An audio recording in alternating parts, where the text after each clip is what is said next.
My husband ditched me at our anniversary dinner, brought his mistress to our bed, and asked me to leave so he could sort his feelings. I waited until they fell asleep. I married my husband Kirk after dating for 2 years. We met at a conference for work, and he charmed me immediately. He was confident and funny, and made me feel like the only woman in any room. He proposed on a beach vacation, and I said yes before he even finished asking. Our wedding was small but perfect. I thought I had found my person. I thought we would build a life together. I thought a lot of things that turned out to be wrong. Kirk worked at an investment firm and made good money. I worked as a physical therapist and made decent money. Together, we were comfortable. We bought a house in a nice neighborhood. We talked about kids someday. We had date nights every Friday and Sunday morning routines that felt sacred. For 11 months, I genuinely believed I was happy. Then our first anniversary came. Kirk made reservations at the restaurant where we had our first date. He told me to wear something nice because he wanted to celebrate properly. I spent hours getting ready. New dress, hair done, the works. I was excited to mark 1 year of marriage with the man I loved. We got to the restaurant and ordered drinks. We talked about our favorite memories from the past year. Kirk held my hand across the table and told me he was lucky to have me. I believed him. Then his phone rang. He looked at it and his whole face changed. He said he needed to take this and stepped outside. I waited. 5 minutes turned into 10. 10 turned into 20. I texted him asking if everything was okay. He didn't respond. I called and it went to voicemail. After 30 minutes, I paid for our drinks and walked outside to find him. His car was gone. He left me at the restaurant on our anniversary without saying a word. I called him again, and this time he answered. He said something came up with work. He said his assistant Brooke had an emergency and he needed to help her. He said I should take a cab home and he'd explain everything later. I asked what kind of emergency required him to abandon his wife at dinner. He said I was overreacting and he'd be home soon. He hung up before I could respond. I took a cab home like he said. When I got there, his car was in the driveway. I walked inside expecting to find him in the living room ready to apologize. Instead, I heard voices upstairs. I walked up slowly and found our bedroom door closed. I opened it and saw my husband in our bed with Brooke. They weren't even surprised to see me. Kirk just sighed and said this wasn't how he wanted me to find out. Brooke pulled the sheets up and looked at me like I was the one interrupting. She actually asked if I could give them a minute. I stood there trying to understand what I was seeing. My husband, our bed, our anniversary. He didn't even have the decency to take her somewhere else. He brought her to our home, to the bed we shared, on the night we were supposed to celebrate our first year together. I walked back downstairs without saying anything. Kirk followed me a few minutes later wearing sweatpants and nothing else. He told me we needed to talk. He said he and Brooke had been together for a few months. He said it just happened and he didn't mean for me to find out this way. He said I was a great wife, but Brooke understood him in ways I couldn't. He said he wasn't sure what he wanted yet, but he needed time to figure it out. He asked if I could stay somewhere else for a few days while he sorted through his feelings. He actually asked me to leave my own house so he could think about whether he wanted to keep cheating on me. I said okay. I said I needed to pack a bag and I'd go to my sister's. Kirk looked relieved. He said he appreciated me being mature about this. He said most women would make this into a huge fight. He went back upstairs to be with Brooke while I stood in my kitchen understanding exactly who I had married. I didn't go to my sister's that night. I waited until Kirk and Brooke fell asleep. Then I started packing. Not a bag for a few days. Everything. Every single thing I brought into that marriage. The furniture I bought before we met. The kitchen appliances that were gifts from my family. The artwork my grandmother left me. The television I paid for. The bedding from my old apartment that I kept in the guest room. I loaded my car with as much as I could fit. Then I called a 24-hour moving company and paid extra for them to come immediately. By sunrise, that house was half empty. I watched the moving truck pull away as the sky started turning pink. The house looked wrong now with half the furniture gone. Kirk's car sat in the driveway where he left it last night. I pictured him upstairs in our bed with Brooke, both of them asleep and clueless about what I just did. The satisfaction felt better than anything I'd experienced in months. I got in my car with boxes piled in the back seat and drove away from that house for the last time. Alexandra lived across town in a small apartment building near the park. I pulled into her parking lot just after 6 in the morning. My hands shook when I knocked on her door. She opened it wearing old pajama pants and a college t-shirt with her hair in a messy bun. She took one look at my face and stepped aside without saying anything. I walked in and dropped my purse on her couch. The apartment smelled like coffee and laundry detergent. Safe. Normal. Everything my house wasn't anymore. Alexandra went to her kitchen and started making coffee. I sat at her small table and told her everything. The restaurant. Kirk leaving me there. Coming home to find him in bed with Brooke. Him asking me to leave so he could sort out his feelings. I explained how I packed up everything I owned while they slept. How I hired movers in the middle of the night. How I emptied that house of every single thing that belonged to me. Alexandra listened without interrupting. She poured coffee into 2 mugs and set one in front of me. Then she said Kirk deserved divorce papers and nothing else from me ever again. I crashed on Alexandra's couch around 7 in the morning. My body felt heavy and tired in a way I'd never experienced before. The adrenaline from the night wore off and left me empty. I slept hard without dreaming. When I woke up, it was dark outside again. My phone sat on the coffee table where I left it. 17 missed calls from Kirk. I picked it up and listened to his voicemail. He was screaming about the furniture, about how I had no right to take things from our house, about how I was being crazy and unreasonable. His voice sounded angry and confused, like he genuinely couldn't understand why I would do this to him. I scrolled through my text messages. Kirk sent me dozens of them throughout the day. The first ones were angry. "Where are you? What did you do with our stuff? You better call me back right now." Then they shifted to confused. "Are you okay? I'm worried about you. Please just let me know you're safe." The last few were desperate. "We need to talk about this. I made a mistake, but we can fix it. Please don't throw away our marriage." I read through all of them and felt absolutely nothing. Then I blocked his number. The relief hit me immediately. No more texts, no more calls, no more excuses. Alexandra helped me call my boss the next morning. I worked at a physical therapy clinic with regular appointments scheduled weeks in advance. I couldn't just disappear without telling anyone. My boss answered on the second ring. I explained I had a family emergency and needed a few days off. She asked if everything was okay. I said I was dealing with some personal issues and my colleague Cody could cover my appointments. She told me to take the time I needed and not to worry about work. Cody texted me 20 minutes later saying he had my schedule handled, and I sat at Alexandra's kitchen table with a notebook and made a list. Find divorce attorney. Separate bank accounts. Change direct deposit. Get my name off house utilities. Cancel joint credit cards. Update my address. The list kept growing. Every item felt huge and impossible. Alexandra sat across from me with her own coffee and helped me break everything down into smaller steps. First the bank, then the attorney. Then everything else could wait until I had those two things handled. She made it feel less scary by turning one massive problem into individual tasks I could actually complete. The bank opened at 9. I walked in and asked to speak with someone about separating a joint account.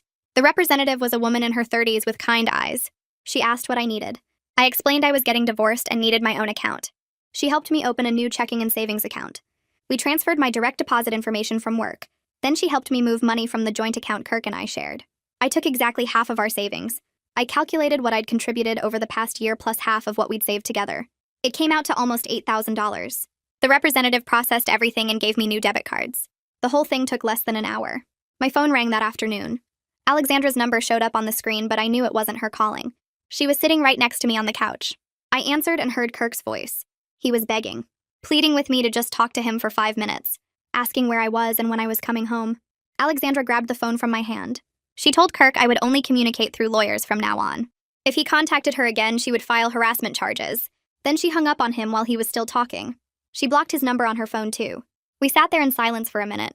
Then she ordered pizza for dinner. Lara showed up at Alexandra's apartment that evening carrying bags of Chinese food and 2 bottles of wine. She'd been my best friend since college.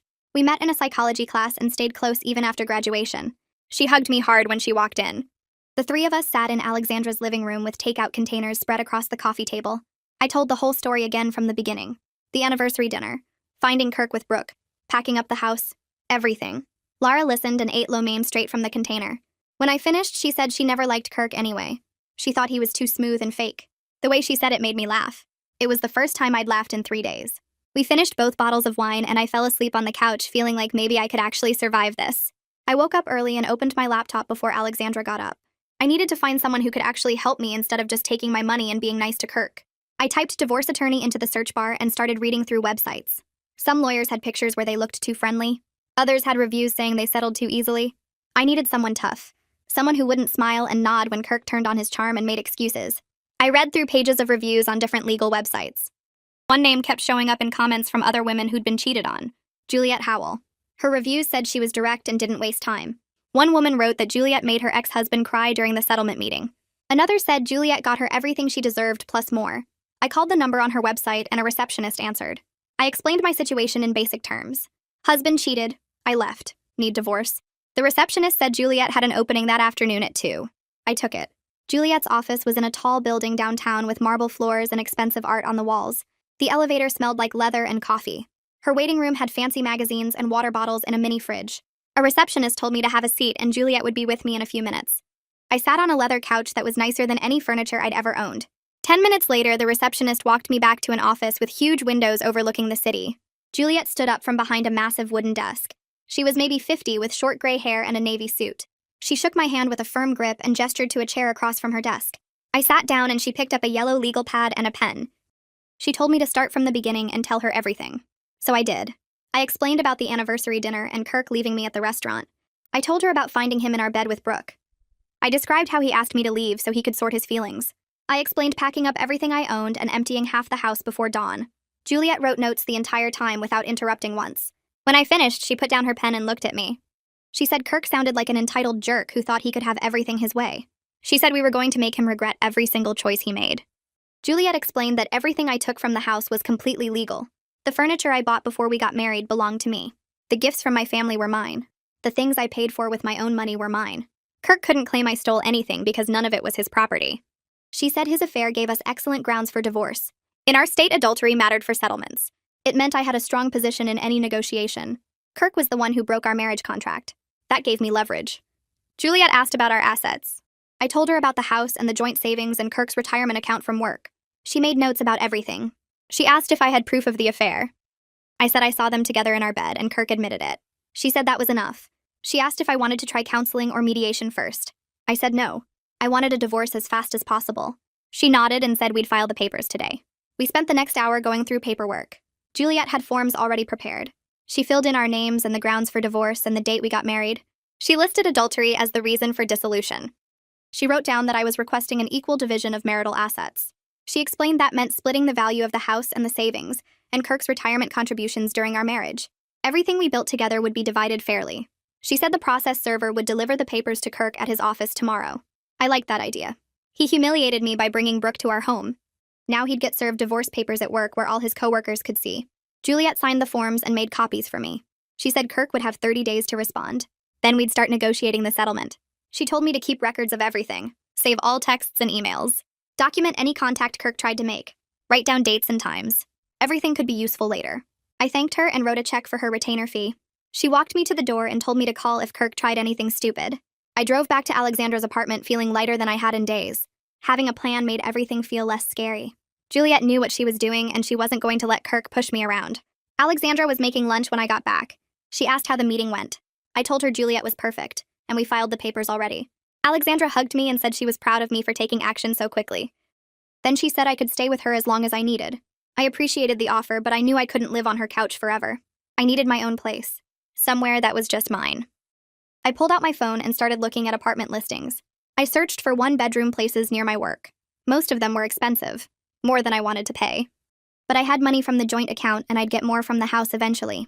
I could afford something decent if I was careful. I marked 3 apartments that looked good and had availability within the next month.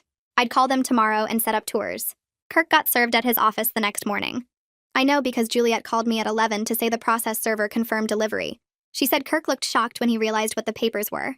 He tried to argue with the process server, but the guy just walked away. Within an hour, Juliet's phone rang. A lawyer named Hugh Kavanaugh introduced himself as Kirk's attorney. Juliet put him on speaker so I could hear. Hugh said his client wanted to discuss the situation before things got contentious. Juliet said there was nothing to discuss. Kirk committed adultery and I wanted a divorce. Hugh tried to suggest mediation. Juliet said no. Hugh asked if we could at least talk about the asset division before filing official requests. Juliet said we already filed and Kirk had 30 days to respond. Hugh's voice got tight. He said this didn't have to be difficult. Juliet said Kirk made it difficult when he cheated on his wife. Then she hung up. She looked at me and said Hugh calling. So fast was actually good news. It meant Kirk was taking this seriously. That meant we could negotiate instead of dragging everything through court for months. I went back to work 3 days after leaving Kirk. I couldn't hide at Alexandra's apartment forever. My patients needed me, and sitting around thinking about my failed marriage wasn't helping anyone. Cody had covered all my appointments perfectly. My schedule was completely up to date. My patients were happy to see me when I walked into the clinic. Nobody asked about my personal life. They just wanted help with their pain and their recovery. I spent the day doing what I was good at. Helping a woman regain strength in her shoulder after surgery. Teaching a man exercises for his bad knee. Working with a teenager who hurt his back playing football. Focusing on other people's problems gave me a break from my own. By the end of the day, I felt almost normal.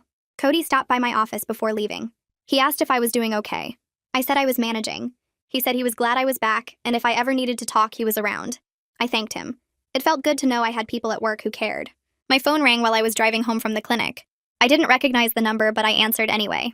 A woman's voice said my name and asked if I had a minute to talk. I said yes. She told me her name was Miranda and she was Kirk's mother. My stomach dropped. I should have known she'd get involved eventually. Miranda said she'd heard about the divorce papers. She said Kirk was very upset. She said she wanted to talk to me woman to woman about giving him another chance. I asked what there was to talk about. She said all marriages go through rough patches. She said Kirk made a mistake, but he was a good man. She said I was being unreasonable by filing for divorce so quickly. She said I should at least hear him out and try to work things through. I felt anger building in my chest. I asked Miranda if Kirk told her what happened. She said he explained that things got complicated with a coworker. I stopped her right there. I told Miranda I found her son in bed with another woman on our first anniversary. I said he brought his mistress to our home and asked me to leave, so he could decide if he wanted to keep cheating. I said if she thought that was just a rough patch, then she raised him to believe cheating was acceptable behavior. Miranda started talking about forgiveness. She brought up Christian values and the importance of marriage vows. She said divorce was a sin and I should pray about my decision. I said I was done praying for a man who didn't respect me. She kept talking, but I stopped listening. I told her I had nothing more to say to her or her son. Then I hung up while she was mid-sentence. I pulled over and blocked her number. I should have done it sooner. Kirk's family wasn't my problem anymore. Juliet called 2 days later with Kirk's first settlement offer. She said Hugh sent over a proposal and I wasn't going to like it. She was right. Kirk wanted to keep the house. He offered to buy out my share, but over 10 years with no interest. He wanted to give me barely anything from his retirement account, maybe 20% of what he contributed during our marriage. And he claimed he should get the car I bought because his name was on the title too, even though I paid for it. Juliet said the offer was insulting and we'd be rejecting it immediately. She said Kirk was testing to see if I'd accept a bad deal just to get the divorce over with. I told her to tell Hugh that Kirk could take his offer and shove it. Juliet laughed and said she'd phrase it more professionally, but the message would be clear. I called Juliet the next morning and told her to send Kirk a counteroffer that actually made sense. We demanded half the equity in the house based on current market value, half of everything he put into his retirement account during our marriage, and the car that I paid for, even though his name ended up on the title.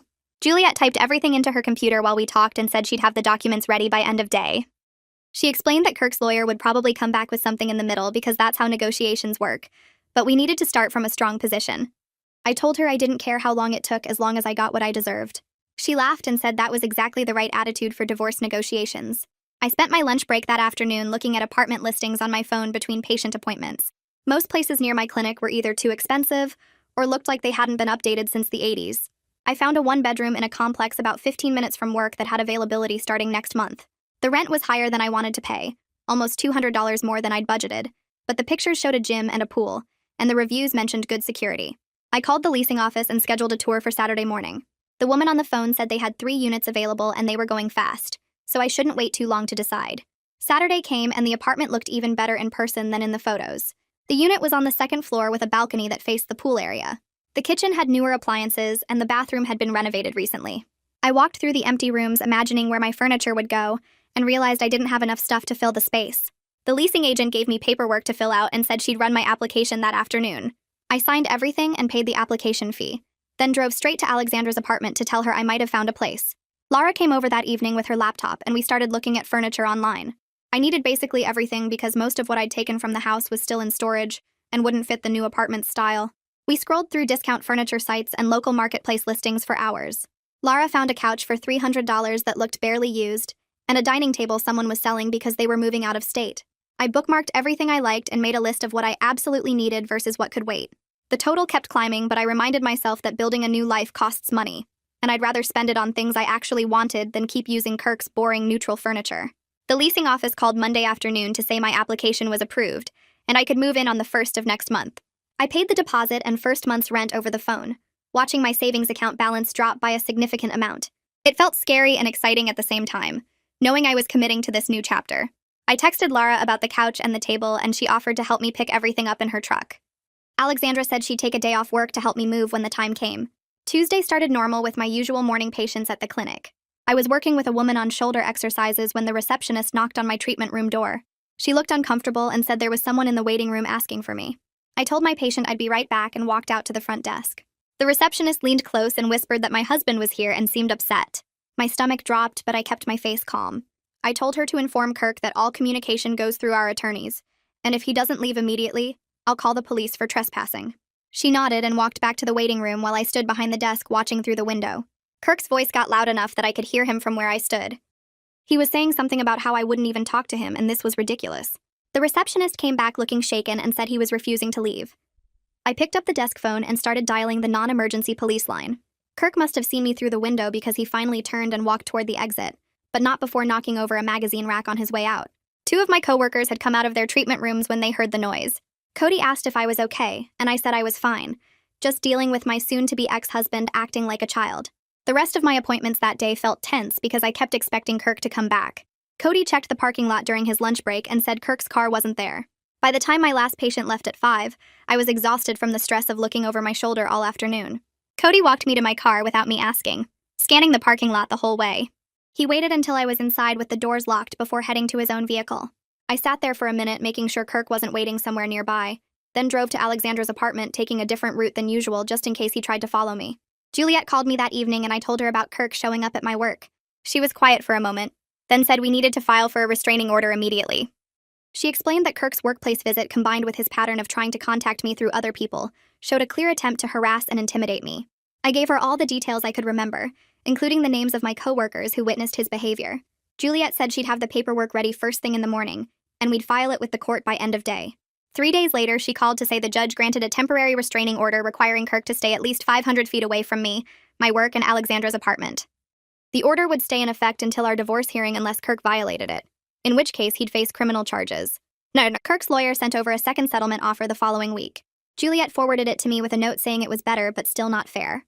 Kirk agreed to split the house equity 50-50, which was progress, but he wanted to pay it out over 5 years instead of refinancing the mortgage or selling the property. That would mean I'd get monthly payments from him for the next 5 years, keeping me tied to him financially long after the divorce was final. He also offered 40% of his retirement contributions instead of the 50% we'd asked for. I read through the whole document twice, getting angrier each time I saw another condition designed to keep me connected to him. I called Juliet and told her we weren't accepting any deal that didn't give me a clean break. I said I didn't want monthly payments from Kirk, or any reason to stay in contact with him after the divorce was final.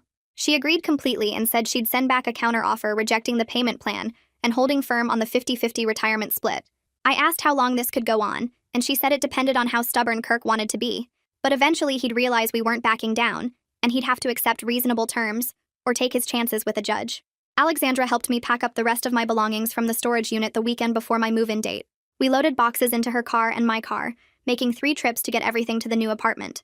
The movers I'd hired brought my furniture up to the second floor while we directed them where to put each piece. By late afternoon, all my stuff was inside, but the apartment looked empty and sparse. My couch sat alone against one wall. My bed frame was assembled, but I didn't have a headboard. The kitchen had my small table, but no chairs yet because the ones I'd found online wouldn't be delivered until next week. Alexandra stood in the middle of the living room and said it would look better once I got the rest of my furniture and hung some pictures. I knew she was right, but standing there looking at how little I had made me realize how much of my married life had been built on Kirk's money and Kirk's choices. Juliet called me the following Tuesday with news that made my blood pressure spike. During the discovery process, her team found out Kirk opened a credit card in both our names 6 months ago. He'd charged $15,000 on it for a vacation to Mexico, and the credit card statements showed charges at romantic restaurants and luxury hotels. Kirk had taken Brooke on an expensive trip using credit that made me legally responsible for half the debt. Juliet said she was adding this to our counteroffer and demanding Kirk take full responsibility for the charges since he incurred them through his affair. I asked how he could open a card in my name without me knowing, and she explained that since we were married, he could add me as a joint account holder without my signature. I hung up feeling sick about how many other financial surprises might be waiting for me. I spent the next 2 days angry about money I didn't know we owed. Kirk used my name to take another woman on vacation while I sat at home thinking everything was fine. Juliet called me on Wednesday morning and said she was adding the credit card debt to our demands. She told me Kirk needed to take full responsibility since he racked up charges through his affair. I agreed immediately and asked how much longer this would take. She said it depended on how stubborn Kirk's lawyer wanted to be about the charges. I hung up feeling like every day brought some new way Kirk had betrayed me. Hugh Kavanaugh pushed back hard when Juliet sent the updated demands. He claimed the Mexico charges were legitimate business expenses, and Kirk shouldn't have to pay the whole amount. Juliet called me that afternoon laughing about how ridiculous the argument was. She said she pulled the hotel receipts and restaurant bills from the credit card company. Every charge showed romantic dinners and luxury spa treatments, nothing that looked remotely like business. She sent copies to Hugh with a note asking him to explain which part of couples massages counted as work-related. He got quiet after that and stopped defending the expenses. Juliet said we'd probably hear back with a better offer soon. I went to the grocery store on Saturday to stock up for the week. I was comparing prices on pasta when someone touched my arm. I turned and saw a woman I recognized from Kirk's office holiday party last year. She worked in accounting, and her name was something like Jennifer or Jessica. She apologized immediately and said she felt terrible about not telling me sooner. I asked what she meant, and she looked uncomfortable. She explained that everyone at Kirk's office knew about him and Brooke. They'd been sneaking around for months, and people saw them leaving together after work. She said nobody wanted to get involved in Kirk's personal life, so they all just pretended not to notice. I thanked her for telling me now and walked away before she could see how embarrassed I felt. Sitting in my car in the parking lot, I realized the humiliation went deeper than I thought. Kirk didn't just cheat on me. He made me look like an idiot in front of all his coworkers. They watched him parade around with Brooke while I showed up to the office events as his devoted wife. They probably talked about me behind my back and felt sorry for the clueless woman who didn't know her husband was sleeping with his assistant. I drove back to Alexandra's apartment and told her what happened. She said Kirk was the one who should be embarrassed, not me, but that didn't make me feel better about being the last person to know. Lara texted me on Sunday asking if I wanted to get drinks. She said she was meeting some friends at a bar downtown and I should join them. I almost said no because I wasn't in the mood to be social, but Alexandra told me I needed to get out of the apartment. I met Lara at the bar and she introduced me to 3 women she knew from her gym. 2 of them were divorced and 1 was going through a separation. They asked about my situation, and I gave them the short version about finding Kirk with Brooke. One woman named Rachel told me her ex-husband cheated with someone from his gym, and then tried to get custody of their dog in the divorce. Another woman said her ex drained their savings account before she could freeze it. They shared stories about terrible exes and starting over, and I felt less alone hearing that other people survived this kind of pain. Lara bought another round and we toasted to being better off without cheating husbands. I woke up Monday morning to an email from Kirk. My stomach dropped when I saw his name in my inbox. The message said he made a terrible mistake and Brooke meant nothing to him. He wrote that he loved me and wanted to fix our marriage. He suggested we go to counseling together and work through our problems. He said he was willing to do whatever it took to earn back my trust. I read the whole thing twice, getting angrier each time. Kirk violated the restraining order by contacting me directly. He wasn't allowed to email, call, or approach me in any way. I forwarded the message to Juliet without responding to Kirk. She called me back within an hour and said she was reporting the violation to the court immediately. The judge reviewed the email that afternoon and extended the restraining order for another 6 months. Juliet said the judge warned Kirk that any future violations would result in jail time for contempt. She told me to keep saving any messages he sent, so we had documentation if he tried to contact me again. I blocked Kirk's email address and felt relieved knowing he'd face real consequences if he kept harassing me. Thinking about Kirk's desperate email made me understand something important. He wasn't sorry about hurting me or destroying our marriage. He was upset about facing consequences for his choices. Divorce was expensive and embarrassing for him. His coworkers knew about the affair and probably lost respect for him. Brooke wasn't around anymore to make him feel special.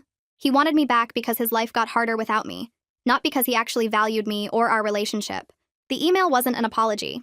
It was Kirk trying to avoid dealing with the mess he created. Juliet called me 2 weeks later with news about a settlement offer. She sounded pleased when she told me Kirk's lawyer sent over terms that were actually reasonable this time. Kirk agreed to sell the house and split the proceeds equally. He would take full responsibility for the credit card debt from the Mexico trip. The retirement accounts would be divided fairly based on contributions during our marriage. Juliet said this was the best offer we'd get without going to trial, and she recommended accepting it. I asked if this meant I'd be done with Kirk forever once the divorce was final. She confirmed that once we signed the settlement and the house sold, I wouldn't have any financial ties to him. I told her to accept the offer. I found out through mutual friends that Brooke broke up with Kirk. Apparently it happened 2 weeks after I moved out, right around the time Kirk was served with divorce papers. One of Lara's friends knew someone who worked with Brooke, and the story made its way back to me. Brooke wasn't interested in being with Kirk once the affair became public and he lost his marriage. She liked the excitement of sneaking around and feeling like she was special enough to make a married man risk everything. Once Kirk was actually available and dealing with divorce, she lost interest and moved on to someone else.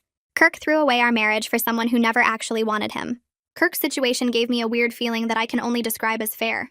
He destroyed our marriage for someone who never really wanted him in the first place. Now he was alone dealing with everything he caused while I built something new. Brooke left him the second things got real and public. She wanted the secret affair and the excitement, not the actual man. Kirk threw away what we had for a fantasy that disappeared the moment it became his reality. I spent my days at work helping patients recover from injuries while Kirk probably spent his explaining to everyone why his marriage fell apart. My coworkers knew what happened, but they respected my privacy and never brought it up unless I did first. His coworkers all watched him cheat, and now they watched him lose everything because of it. The difference in how our lives were going felt like justice, even though I never set out to punish him. He punished himself by making terrible choices and expecting no consequences. The real estate agent called me 3 weeks after we listed the house. She sounded excited when she told me we had an offer for $10,000 above asking price. The buyers loved the neighborhood and wanted to close quickly. I told her to accept it immediately. Juliet handled all the paperwork on my end, so I never had to see or talk to Kirk about the sale. The closing happened on a Wednesday morning, and by that afternoon, the money hit my account. My half of the equity came out to $68,000 after paying off the mortgage and closing costs. I stared at my bank account balance and realized I could furnish my entire apartment and still have money left over for savings. Kirk got the same amount, but he also had to find a new place to live since Brooke wasn't letting him move in with her. The agent mentioned he was looking at small apartments on the other side of town.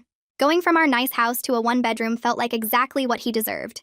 Juliet called me the next morning to schedule a meeting at her office, and when I arrived, she had the settlement agreement printed and ready for signatures.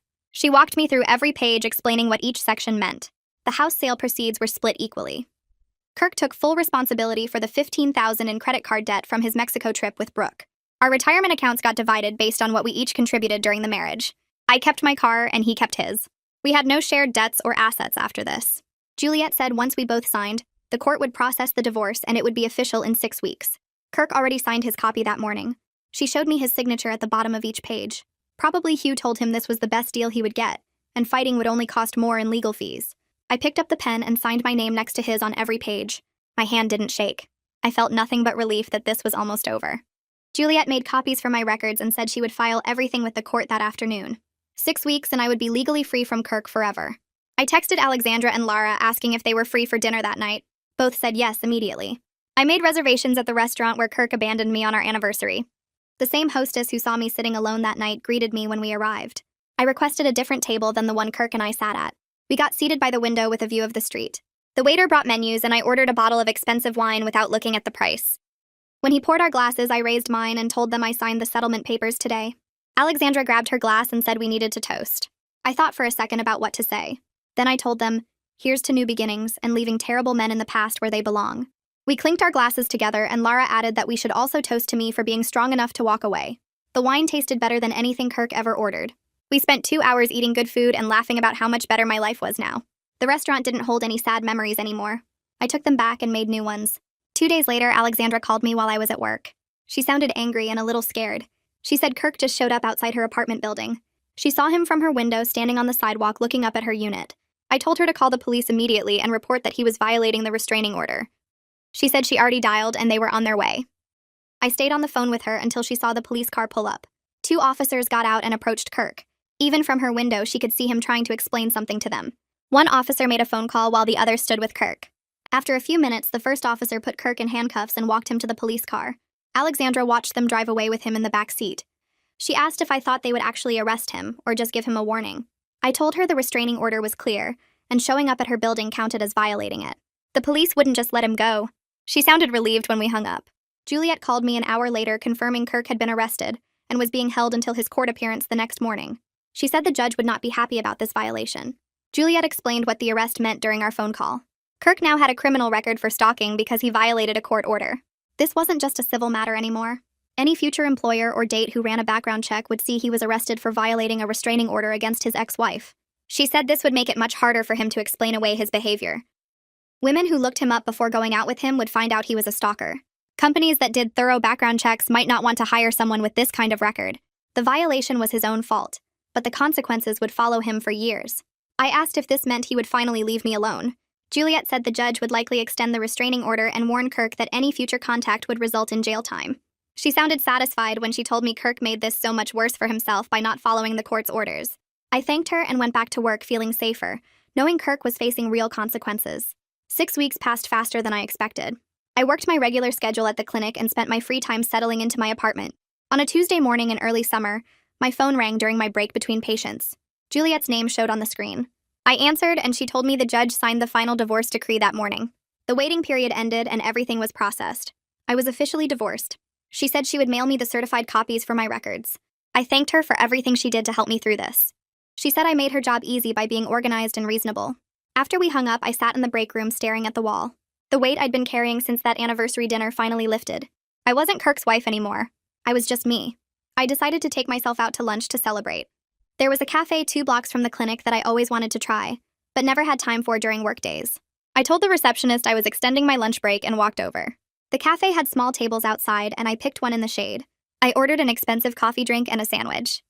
I brought a book I'd been trying to finish for months.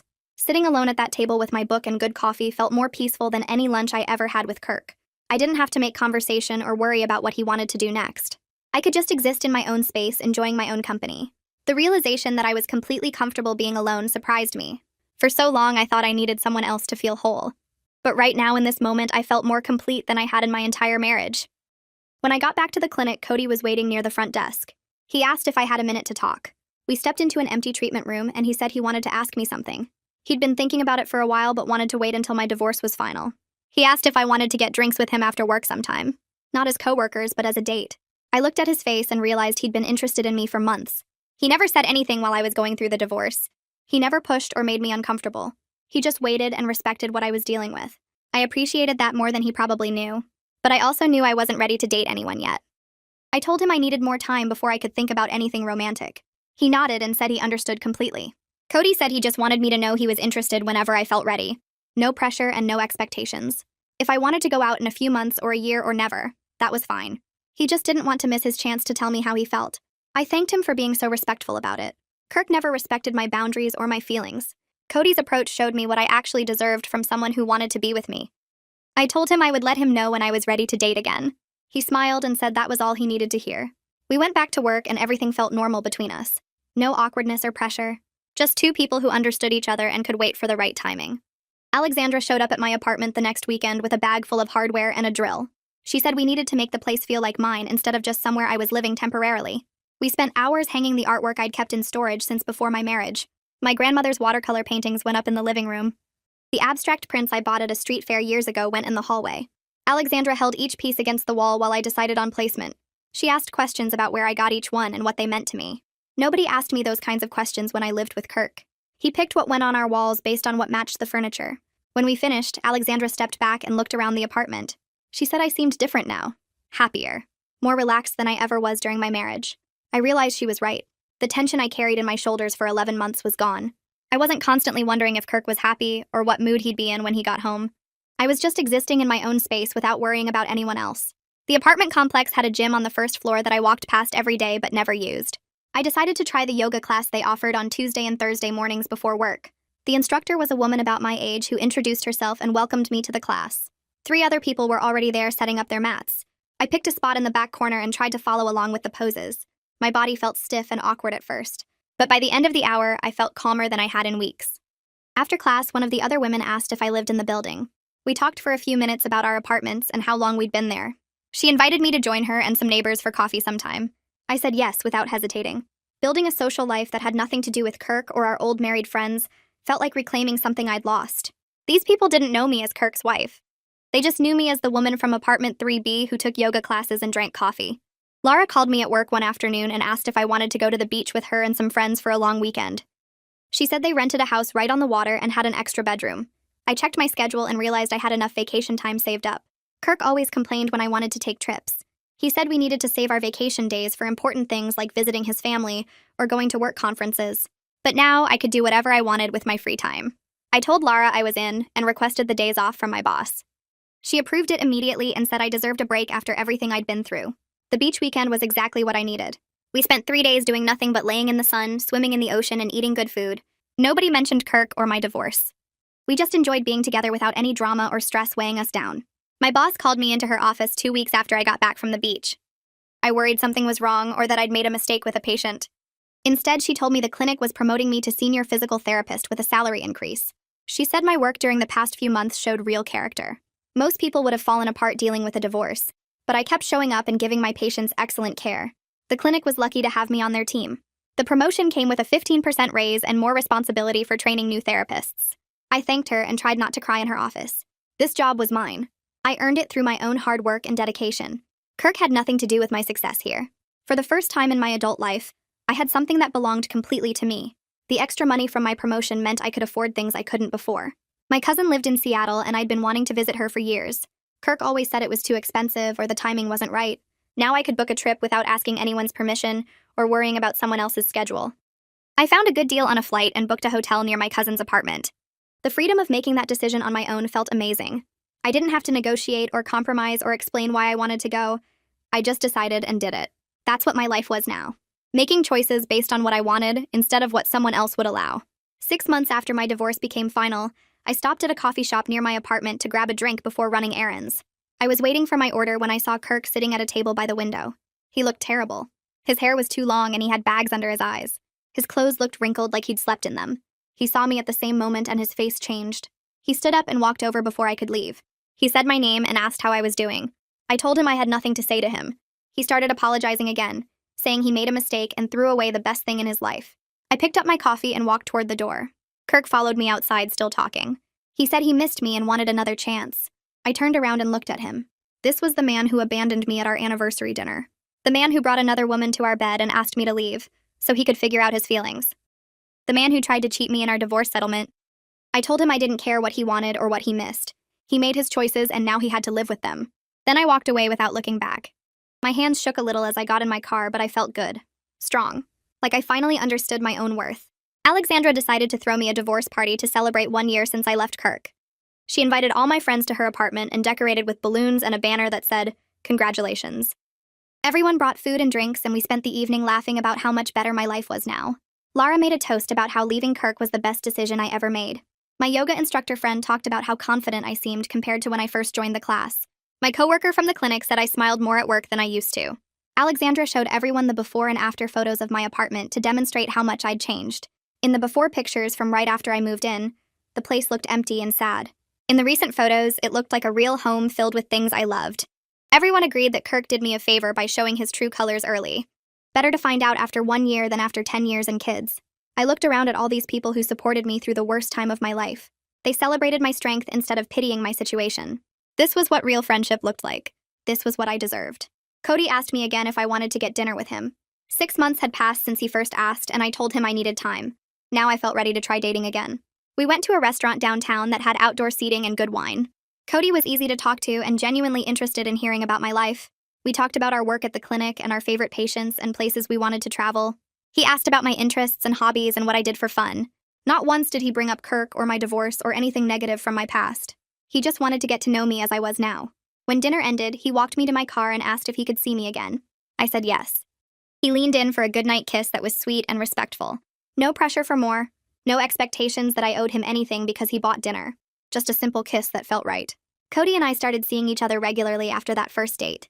We took things slow and built a relationship based on actually knowing each other. He was patient with my trust issues and never pushed me to move faster than I was ready for. We went to movies and tried new restaurants and took walks in the park. He met Alexandra and Lara and got along great with both of them. They approved of him, which mattered to me after Kirk. Cody showed me what healthy communication looked like. When something bothered him, he talked about it calmly instead of shutting down or lashing out. When I had a bad day, he listened without trying to fix everything or make it about him. He respected my boundaries and never made me feel guilty for having them. Dating Cody taught me that relationships didn't have to be hard work all the time. With the right person, things could be easy and comfortable and good. I sat on my apartment balcony early one Sunday morning with coffee and the book I'd been reading. The sun was just coming up and the air was cool and quiet. I looked out at the view of the parking lot and the trees beyond it. This wasn't a fancy place or a big house in a nice neighborhood, but it was mine. Everything in it belonged to me. Every decision about how to decorate or what to buy or how to spend my time was mine alone. Kirk's betrayal nearly destroyed me that night I found him with Brooke. I thought my life was over and I'd never recover from that kind of pain. But walking away from that marriage gave me back something more important than a husband, or a house, or a shared future. It gave me back my self-respect. It taught me I was strong enough to leave when someone treated me badly. Strong enough to build a new life from nothing. Strong enough to be happy on my own terms instead of trying to make someone else happy. I was genuinely content for the first time in years. Not because I had everything figured out or because my life was perfect, but because I finally understood that I didn't need anyone else to make me whole. I was enough all by myself.